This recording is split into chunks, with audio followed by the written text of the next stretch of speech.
Joe, what about you? When did you get there? We got there probably in, I'll start with, we're from San Francisco, and we were playing, we were called the Bedouins before the Grassroots, that was our first name. And we played the Battle of the Bands at the Teenage Fair.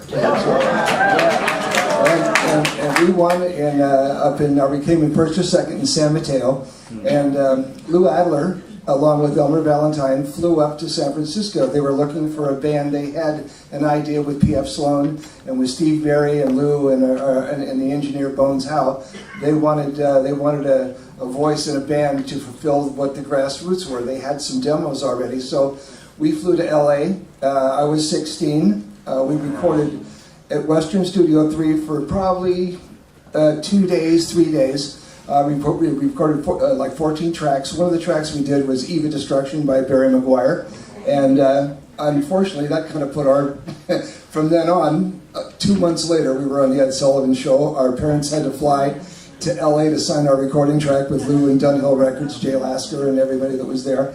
And from pretty much in that same session, Where Were You When I Needed You was cut, and The Ballad of a Thin Man, Mr. Jones, and Bob Dylan song. And so that's how we ended up in L.A. Then Elmer Valentine put us in at the Trip on Sunset Boulevard across from Ben Frank's, where we were the house band. And we played opposite Smokey and the Miracles and James Brown and every band that came through there. So we got our education right there at the Trip.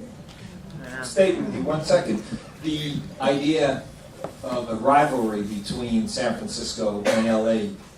music scenes at that point. Was there one? Well, there was this other band called The Leaves, and then there was a lot of, and Arthur Lee and Love. They played at Beatolitos, and that was Arthur Lee and those guys. I played with them, but there was an amount of rivalry until we got together and started to play. That was pretty much once the music started, everybody kind of went together. The rivalry was one-sided, San Francisco against LA. Yeah. We all love San Francisco, San Jose, Mountain View. I mean, we didn't waste any psychic energy. He's talking. Player hating. Yeah, but I would say that LA started about a year earlier than San Francisco.